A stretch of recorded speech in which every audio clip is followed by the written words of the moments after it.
एक घना जंगल।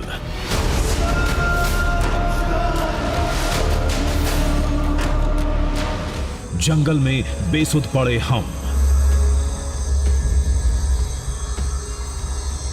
शरीर बेजान पर दिमाग अशांत। धुंधले से एक ख्याल ने जहन में खलबली मचा रखी थी।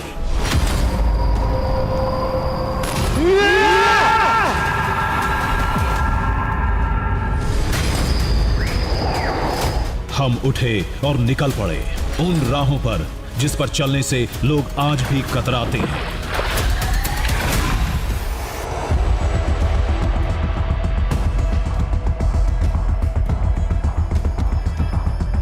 हिंदुस्तान का सड़क मार्ग खत्म हो चुका था और शुरू हो चुकी थी एक गुमनाम नदी के सहारे पुराणों के एक बहुत बड़े प्रमाण की तलाश,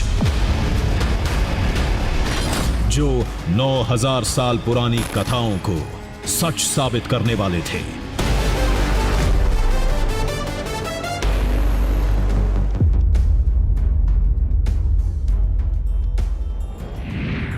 सबसे पहले उस कथा को समझिए जिसका जिक्र शिव पुराण में हुआ। कथा में बताया गया कि जब शिव भगवान काशी जा रहे थे तो उनके पीछे सभी देवता भी चल पड़े। देवताओं का काफिला एक पहाड़ से गुजर रहा था। लंबे सफर में सभी देवता थक कर सो गए। अगली सुबह महादेव ने देखा तो नाराज हो गए और देवताओं को पत्थर बन जाने का श्राप देकर अकेले काशी चले गए।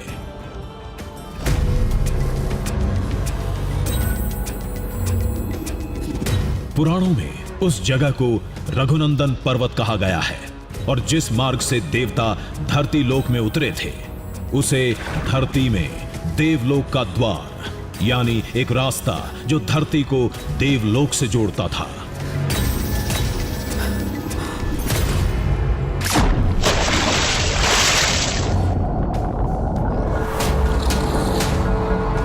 तो कहां है वो देव मार्ग? कैसा दिखता है वो द्वार? क्या आज भी वहां तक पहुंचा जा सकता है? कहते हैं उस दरिया के आगे, उन पहाड़ियों के बीच, उन कंदराओं से आगे आज भी एक अलौकिक रोशनी निकलती है, बेहद दिव्य रोशनी। और उस रोशनी को पार करने के बाद वो होता है जो आपके यकीन को झकझोर कर रख देगा।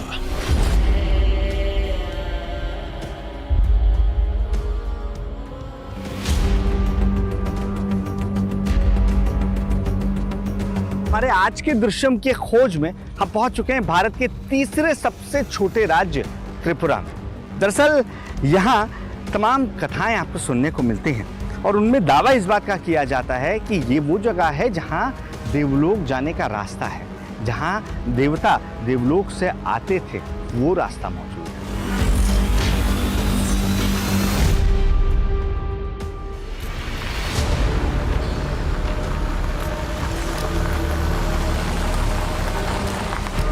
देवलोक की उस दहलीज को खोजने के लिए हमें शुरुआत वहीं से करनी थी जहां से शिव पुराण की कथा शुरू हुई थी, यानी रघुनंदन पर्वत। त्रिपुरा के लोगों ने बताया पुराणों का रघुनंदन पर्वत ही आज का ऊनाकोटी है। ऊनाकोटी जो हिल है इसका पहले नाम था रघुनंदन पहाड़। ऊनाकोटी में बहुत सारा, मतलब एक वन करोड़ देव देवियों का मूर्ति उधर पूरा हिल में है। ऊनाकोटी मतलब त्रिपुरा के छोटे से कस्बे कैलाश शहर से 10 किलोमीटर दूर एक हिल एरिया।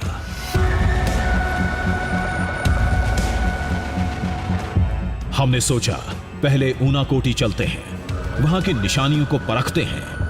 दावे के मुताबिक जिस रास्ते चलकर देवी देवता रघुनंदन पहाड़ पहुंचे थे उस राह पर वापस चलते हैं। देवलोक का द्वार न सही, शायद कोई और अद्भुत दृश्य ही देखने को मिल जाए।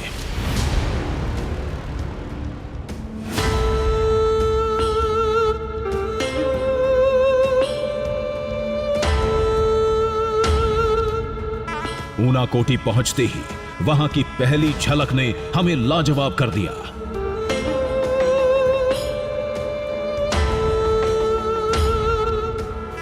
पर्वतों की बड़ी चट्टानों पर देवी देवताओं की विराट प्रतिमाएं बनी थीं।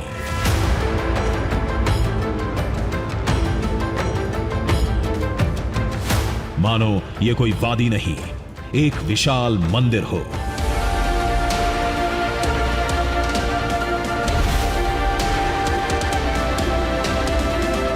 ऊनाकोटी की सबसे बड़ी मूर्ति शिव शंकर की है।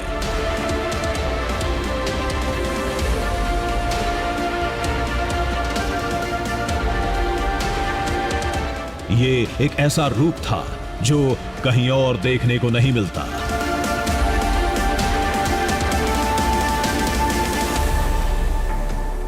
देखिए, अब हम उस जगह पर पहुंच चुके हैं जो ऊनाकोटी की पहचान है।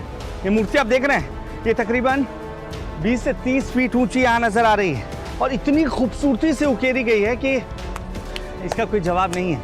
कानों में कुंडल है, इसके अलावा सर से गंगा की धार फूट रही है और जटाएं इन पहाड़ों में कहाँ तक जाती हैं वो यहाँ खड़े होकर देख पाना संभव नहीं है।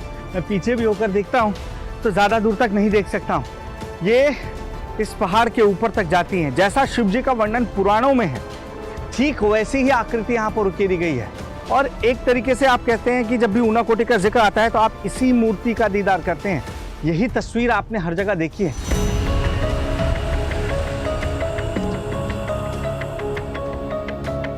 मान्यता कहती है ये वही पौराणिक रघुनंदन पहाड़ है जहां महादेव के श्राप के बाद देवता पत्थर बन गए थे।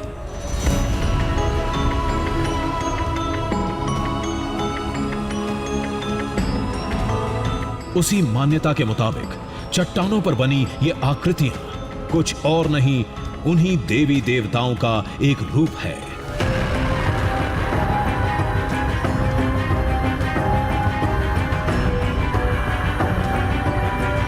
ठीक वैसे ही जैसे अब ये जगह रघुनंदन पहाड़ नहीं, ऊनाकोटी है।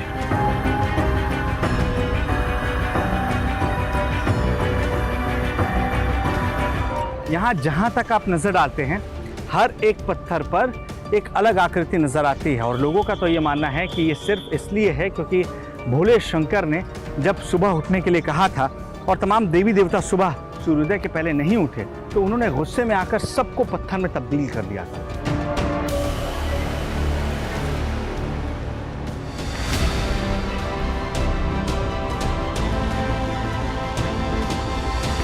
इस जगह के नाम और देवताओं के पत्थर बनने की कहानी में एक अद्भुत समानता है।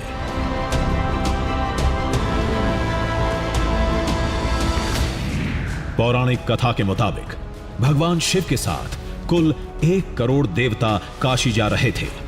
भगवान शिव चले गए, फिर कितने बचे? जवाब है 99,99,999। और ऊनाकोटी का भी यही मतलब है, 1 करोड़ में 1 कम।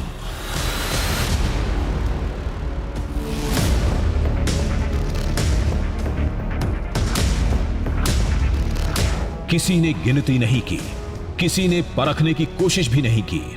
ऊनाकोटी में 99,99,999 मूर्तियां हैं। इस बात को सभी मानते हैं।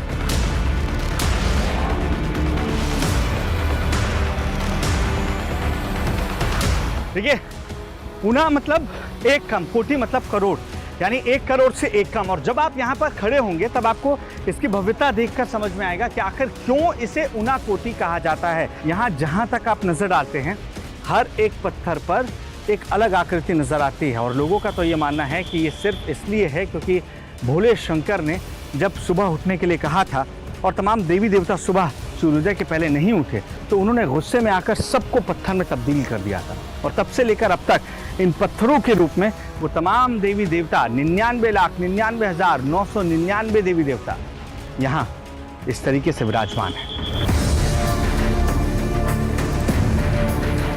ऊनाकोटी एक पड़ाव था, मंजिल थी वो जगह जिसे पुराणों में देवलोक का द्वार बताया गया है। वही रास्ता जिस पर चलते हुए सभी देव यहां रघुनंदन पहाड़ तक पहुंचे थे।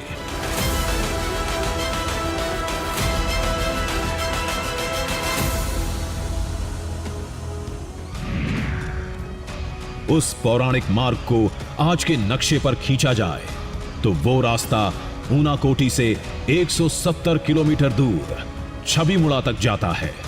मतलब छबीमुड़ा वो जगह हो सकती है जहां से देवता देवलोक से धरती पर उतरते थे। मतलब देवलोक का द्वार भी वहीं कहीं होना चाहिए।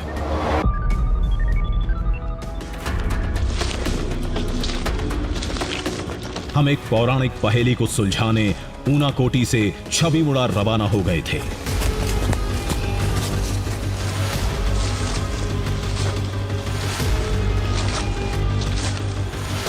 एक ऐसे दैवीय मार्ग की खोज में जिसका जिक्र पुराणों में है, जो पृथ्वी लोक को देवलोक से जोड़ता है।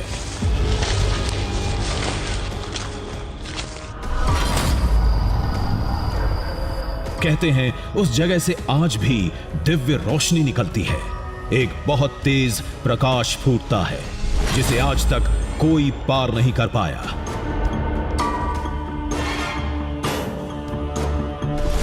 दावे के मुताबिक प्रकाश के दूसरी ओर ही देवलोक का द्वार है, जिस रास्ते देवता स्वर्गलोक से पृथ्वी लोक पर कदम रखते थे।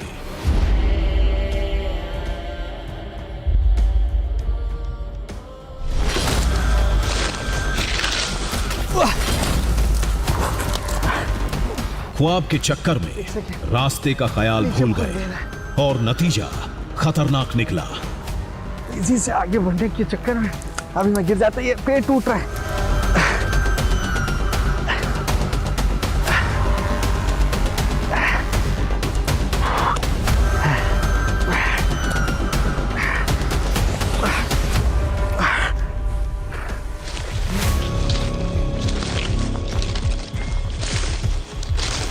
छबीमुड़ा जाने का सड़क मार्ग भी है, लेकिन हमने वही कच्चा रास्ता पकड़ा था जिसका जिक्र पौराणिक ग्रंथों में मिलता है।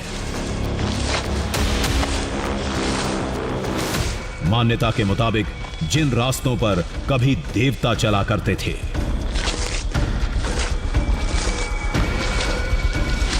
ये इतना घना जंगल है कि आपको कुछ फीट से ज्यादा दूर का नजर नहीं आता। और तो और यहाँ ऊपर नीचे स्थिति बहुत ज़्यादा है। ये देखिए, मैं जहाँ खड़ा हूँ इसके ठीक नीचे एक कदम बढ़ाते ही मैं इस गहरी खाई में जा सकता हूँ। और यही डर हमें सता रहा है, क्योंकि ऐसा हमारा बहुत टाइम वेस्ट होगा। हमें जल्द से जल्द आगे पहुँचना है।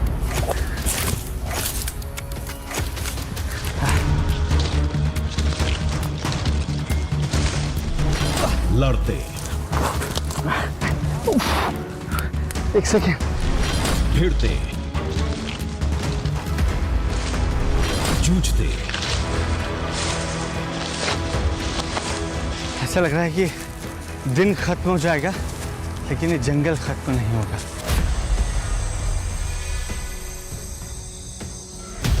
हर कठिनाई से दो दो हाथ करके हम जंगल के सबसे घने हिस्से की तरफ बढ़ते जा रहे थे।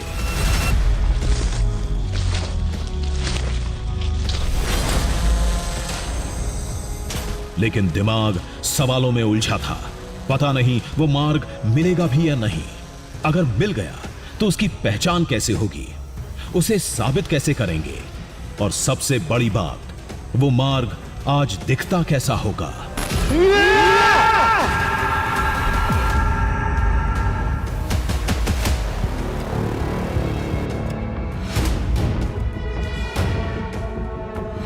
हमें एक नदी की तलाश थी। लोगों ने बताया था नदी की धार ही हमें देवलोक के इलाके में ले जाएगी।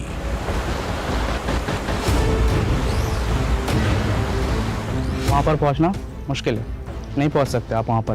पानियाँ हैं और बीच में पहाड़ है। पहाड़ों के कारण आप पहुँच नहीं सकते वहाँ पर।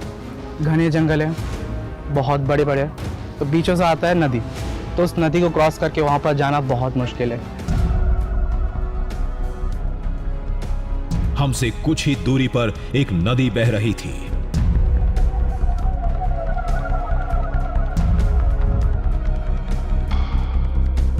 खामोश लहरों के साथ, बिल्कुल चुपचाप।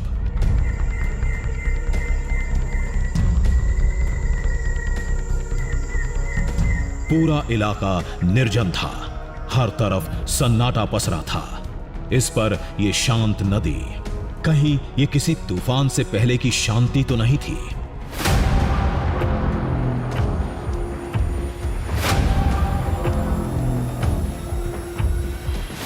खैर, जो होगा देखा जाएगा।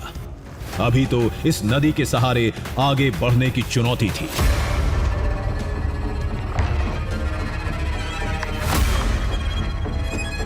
जंगल का रास्ता खत्म हुआ तो नई मुसीबत सामने है। एक बड़ी नदी हमारे सामने।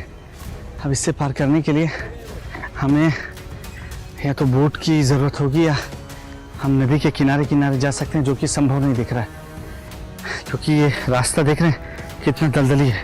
ये देखिए, यहाँ पैर रखने का मतलब है सीधा मिट्टी धंसते जाना। ऐसे में बहुत टाइम लग जाएगा। हमें किसी बोट का इंतज़ार करना पड़ेगा।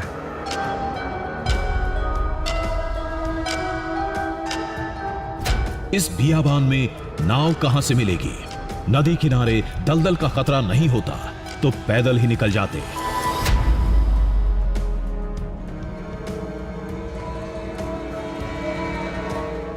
फिलहाल इंतजार के सिवाय कोई रास्ता नहीं था।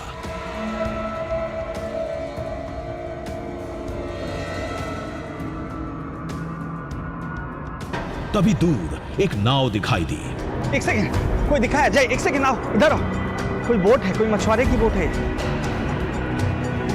हेल्प भैया! उस पर सवार कुछ लोग शायद किनारे उतर रहे थे।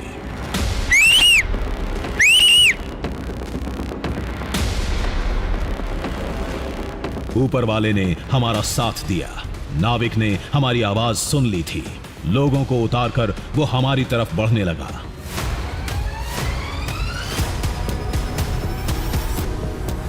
अब आइए आइए, हेल्प मिल गई हमको।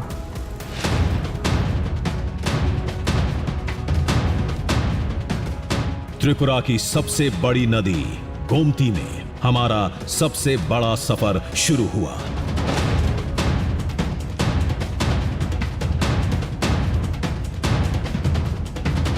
दोनों तरफ हरे भरे घने जंगल और बीच में ये शांत नदी।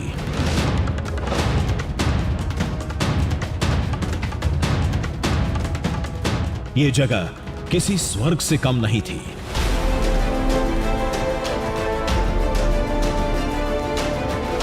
लेकिन हम देवलोक के उस रास्ते की तलाश में निकले थे जिसका जिक्र पुराणों में है, जिसकी खोज में हम त्रिपुरा के इस बियाबान में कई घंटों से भटक रहे थे।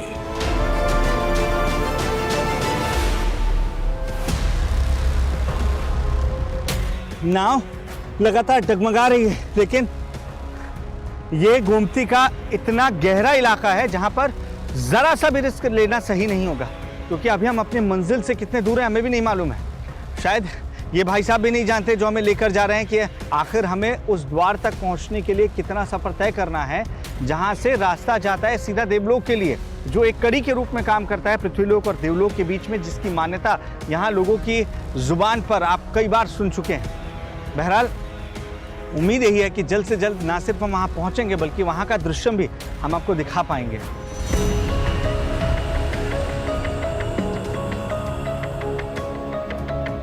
ये जंगल बहुत विशाल है, नदी बहुत लंबी है। आखिर हम कहां तक जाएंगे? कुछ तो ऐसा होगा जो ये बताएगा कि हम सही रास्ते पर हैं।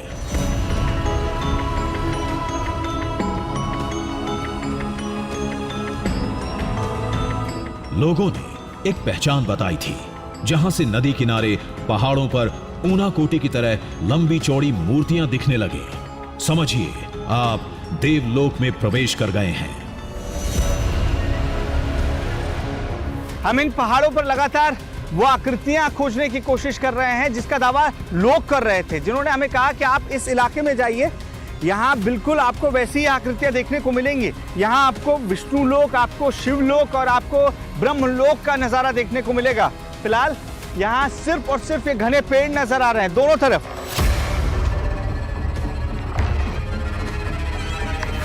नदी, पहाड़ और जंगल का ये दृश्यम लाजवाब था, लेकिन हमारे लिए ये सब बस दिल बहलाने के लिए था। दिमाग में तो बस देवलोक का द्वार घूम रहा था।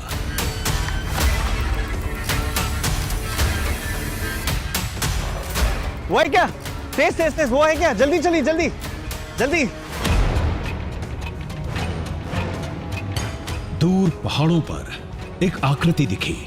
मुझे लग रहा है कि दूर से जो आकृति दिख रही है ये वही है जिसका जिक्र लोग कर रहे थे। हमारा अंदाजा सही निकला। यहां एक दो नहीं, चट्टानों पर कई दैवीय आकृतियां थीं।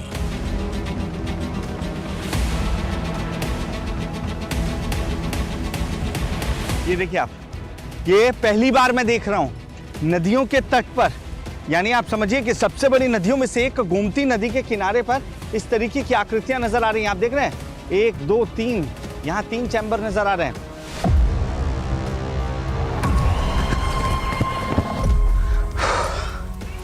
ये वही आकृतियां थीं जिसका जिक्र लोगों ने किया था।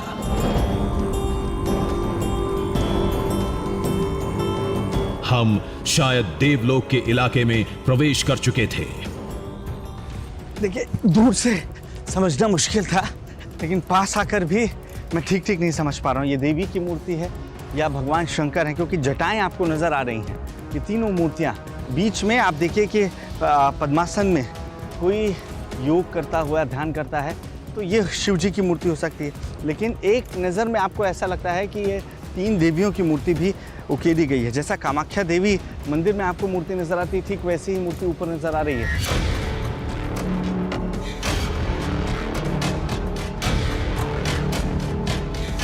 फिर से दैवीय आकृतियों के दिखने का सिलसिला शुरू हो गया।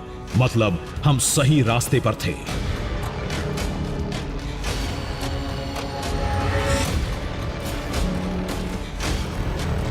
एक उम्मीद जगी, अब शायद हम वहां भी पहुंच सकते हैं जिसे पुराणों में देवलोक का दरवाजा कहा गया है।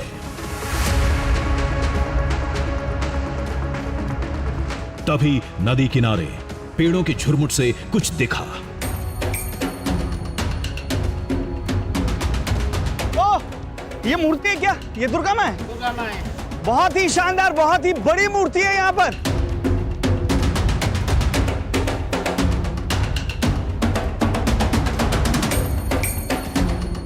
इस प्रतिमा की आभा कुछ ऐसी थी कि पहली बार देखने वाला इंसान हैरत में पड़ जाएगा।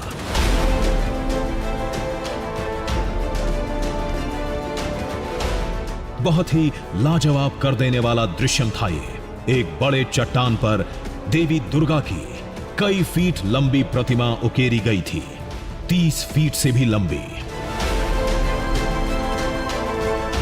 हम खुद को रोक नहीं पाए, कदम बरबस ही खींचते चले गए।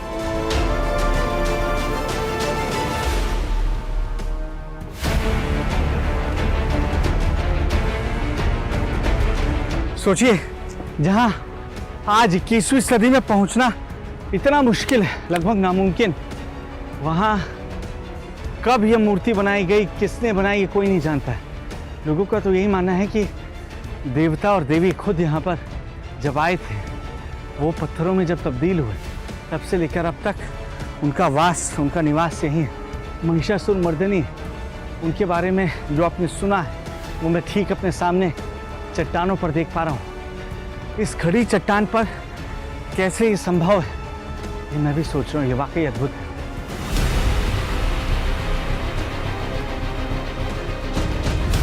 सब कुछ वैसा ही हो रहा था जैसा पुराणों में लिखा है, जैसा लोगों ने बताया था।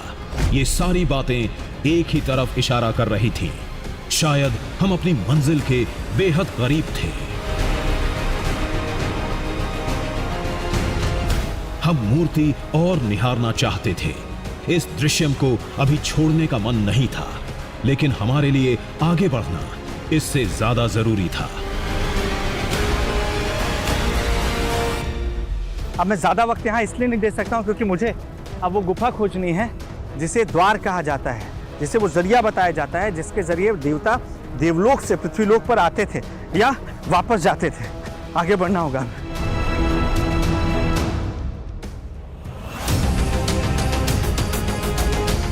अब वो घड़ी करीब थी जब हमें उस पौराणिक द्वार की खोज में जंगल में उतरना था।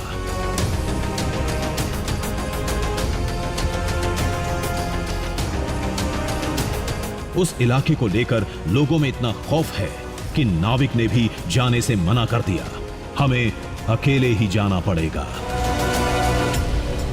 इनका कहना है कि गुफा यहीं कहीं इन पहाड़ों की चट्टानों में छिपी हुई है, लेकिन ये उसके भीतर नहीं जाने को राजी हैं। इनका कहना है कि हम सब उससे डरते हैं क्योंकि उसके अंदर न सिर्फ देवता बल्कि नाग का वास है, और यही वजह है कि अब हमें कम से कम वहां मुहाने तक ये छोड़ दें, उसके बाद हम उसके भीतर जाने की कोशिश करेंगे।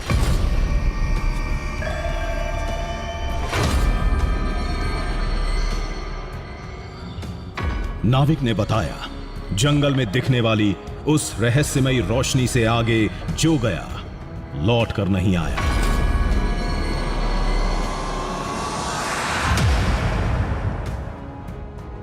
हमें भी मना किया, लेकिन हमें इन बातों की कोई परवाह नहीं थी।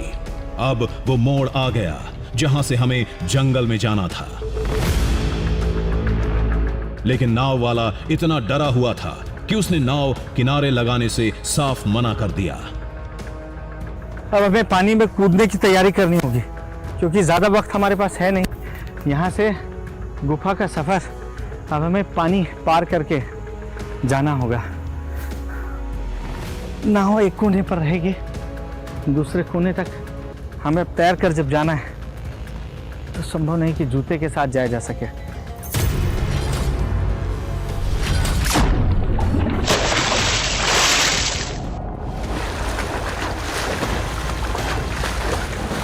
हम भी कहां पीछे हटने वाले थे। नदी की लहरों को चीरते हुए किनारे पहुंच गए। अब हम किनारे पर पहुंच चुके हैं। वाह, एक सेकंड, मेरी पूरी ताकत खत्म हो गई है। अब यहां से गुफा कितनी दूर है हमें मालूम नहीं।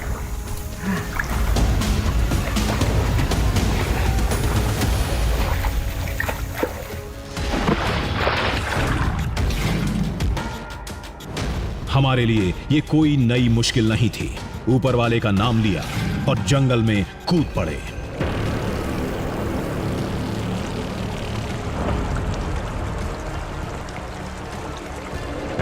देवलोक का रास्ता कैसा होता है, कैसा दिखता है, हमें किस रूप में मिलेगा, कुछ नहीं मालूम।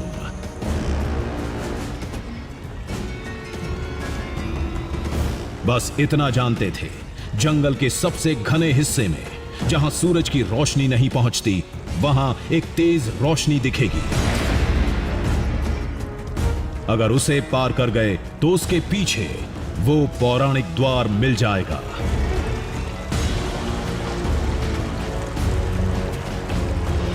घने जंगलों के बीच, इतने घने जिनसे सूरज की रोशनी भी नहीं पहुंच पा रही, हमें लाइट का सहारा लेना पड़ रहा है, और इस सक्रिय से रास्ते से होते हुए हम आगे बढ़ रहे हैं।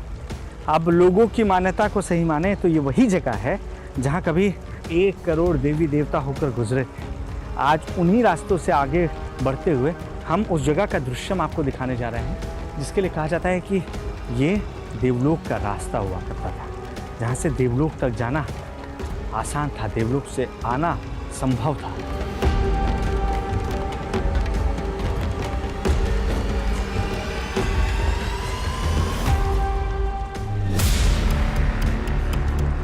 लेकिन ये जंगल तो कदम कदम चौंका रहा था। कहीं इतना घना था कि लाइट की मदद लेनी पड़ती। तो कहीं सूरज की रोशनी आगे का रास्ता दिखाने के लिए मौजूद रहती।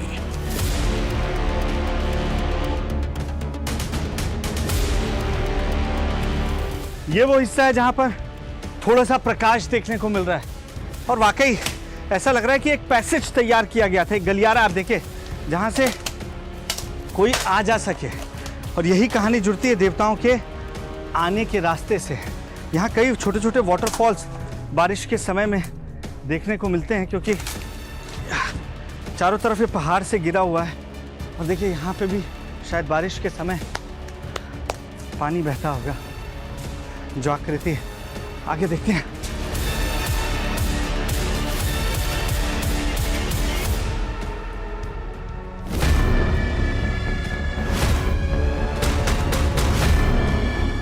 जंगल में रास्ता खोजना जितना मुश्किल होता है, यहां उतना ही आसान होता है भटक जाना।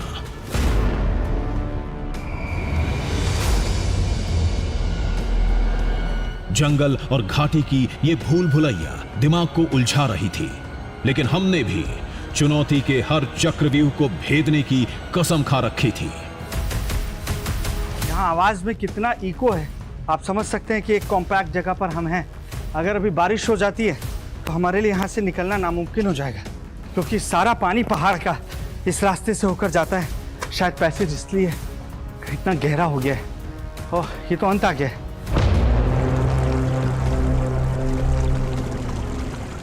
लगा आगे रास्ता बंद था, गौर से देखा तो रास्ता बंद नहीं, तंग था। अजय, दौड़ क्या राइट में, यहाँ से जाना होगा हमको।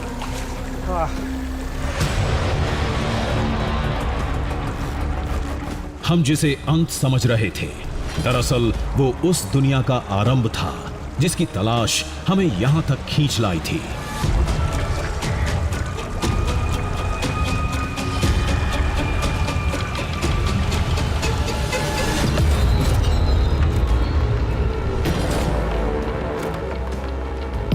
जैसे ही हम अंधेरे से बाहर निकले, हमारे सामने एक चमकता हुआ नजारा था।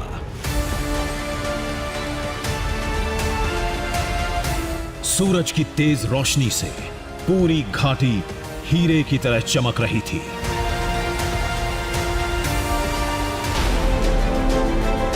पेड़ों से छनकर आती सूरज की किरणों को नंगी आंखों से देखना मुश्किल था। अमेजिंग! अजय देखो, कितना खूबसूरत है ये।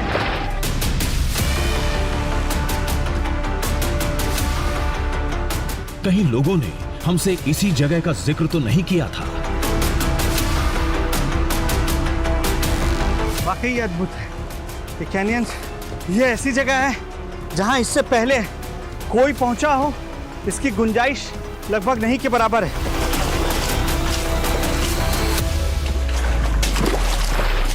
हमारे हिसाब से ये पूरे जंगल की एकमात्र जगह थी जहां इतनी ज्यादा तादाद में रोशनी फैली थी।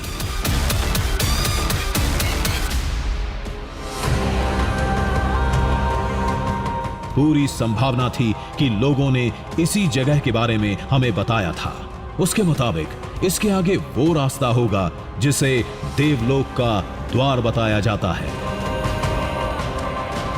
देखिए, पहली बार जब हम इस गुफा की खोज में चलना शुरू किए हैं, तब सूरज हमें नजर आ रहा है। आधे रास्ते पर ऐसा लगता है कि बिल्कुल अंधेरा हो चुका है और ये रोशनी हमारी उम्मीदें बढ़ा रही है। आगे चलते रहना होगा। आगे चलते हुए देखते हैं अजय।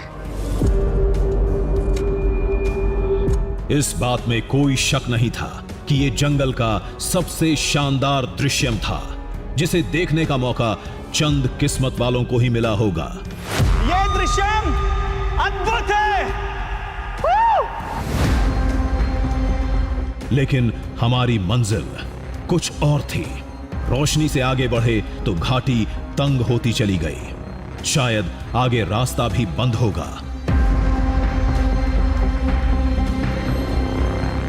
एक बात तय थी, इन रास्तों पर चलने वाले हम शायद पहले इंसान थे।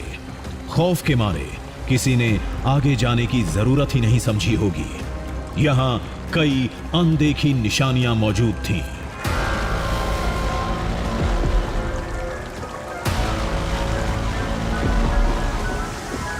हैरान हूँ कि ये कैसे संभव है। आप सोचिए, जहाँ पहुँचना मुमकिन नहीं वहाँ पर ये तमाम आकृतियाँ देखने को मिल रही। हो सकता है ये पानी के रिसाव से बनी हो, लेकिन देखिए बिल्कुल हूबहू शेषनाग की आकृति। ये भगवान गणेश लंबोदर, जिनका पेट यहाँ पर देखिए काफी बड़ा सा, चेहरा पानी की वजह से थोड़ा धूमिल हो गया होगा। और आगे गुफा में ऐसे कौन कौन सी तस्वीरें हैं? क्या ये वही रास्ता है जो स्वर्ग लेकर जाता है, जहाँ से देव आते थे, जहाँ से देव जाते थे? क्या वहाँ हम पहुँच पाएंगे?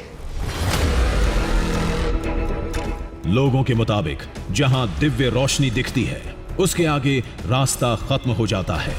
जहां रास्ता खत्म होता है वहीं वो कड़ी है जो पृथ्वी लोक को देवलोक से जोड़ती है। और ये रास्ता जहां खत्म हुआ वहां हमारे सामने एक गुफा थी। तो क्या वो दिव्य रास्ता इसी कंदरा में है जहां से देवता धरती पर उतरते थे, महादेव काशी गए थे? हमें वो गुफा मिल चुकी है। इस गुफा के भीतर हम दाखिल होंगे और ये लाइट कब तक हमारा साथ देती है ये देखना है। यहाँ पानी देखिए मुहाने पर ही। ओह, कंदरा में पहला कदम मजबूती के साथ रखा, लेकिन दिल तेजी से धड़क रहा था।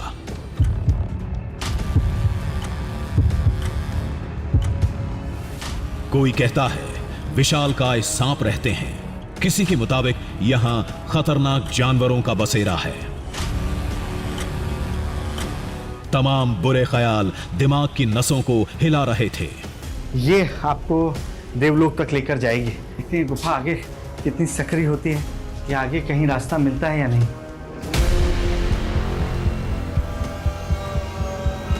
आगे जाना खतरे से खाली नहीं था, लेकिन कहानी को अंजाम तक पहुंचाए बगैर हम भी कहां मानने वाले थे। आगे गुफा का रास्ता दो हिस्सों में बंट गया। एक तो पूरी तरह पानी में डूबा था। लोगों की मान्यता यह है कि इनमें से एक रास्ता पाताल लोक के लिए जाता है, जबकि जो दूसरा रास्ता आप देख रहे हैं शायद ये हो, या क्या पता यही रास्ता हो, वो आपको यहाँ से देवलोक के लिए लेकर जाएगा। लेकिन रास्ते बेहद तंग हैं, यहाँ जाना संभव ही नहीं है अब इसके आगे। रास्ता कैसा भी हो, लोग कुछ भी कहते हो, पूरी कोशिश करना हमारी जिम्मेदारी थी।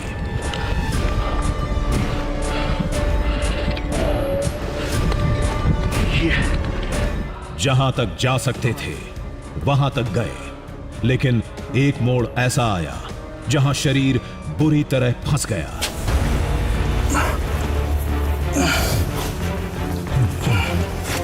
आगे बढ़ना अब नामुमकिन था और हम उस जगह से बाहर निकल आए।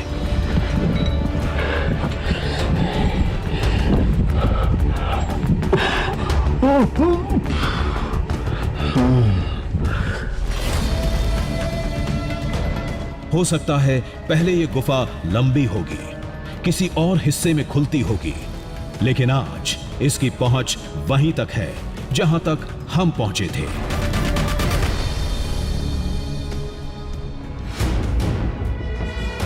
अब बारी उन सवालों की थी जिनकी वजह से हमने ये खोज शुरू की थी। अद्भुत और विराट प्रतिमाओं की वजह से ऊनाकोटी और छबीमुड़ा को देवलोक कहा जाता है, लेकिन एक हकीकत यह भी है कि देश और दुनिया में ऐसी कई जगहें हैं जहां शिलाओं में देवी देवताओं को तराशा गया है, जैसे कंबोडिया का अंकोर वाट मंदिर।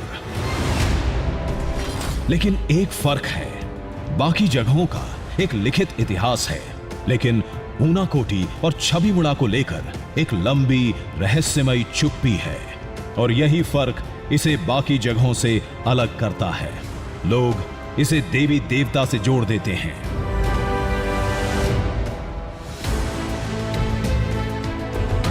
जिस चमक को लेकर देवलोक का रास्ता बताते हैं, असल में वो जगह कुदरती तौर पर इतनी अद्भुत है कि पौराणिक कथाएं सुनकर वहां पहुंचे लोग उसे देवी देवता से जोड़ देते हैं। ये दृश्यम अद्भुत है। कहा तो यहां तक जाता है कि महादेव, जिनका एक और नाम त्रिपुरारी है, उन्हीं की वजह से त्रिपुरा का नाम पड़ा। त्रिपुरारी किसका नाम? त्रिपुरारी शिव का नाम है। ये का त्रिपुरा शिव का राज्य है वो भाई। ये त्रिपुरा राज्य शिव का राज्य है वो भाई।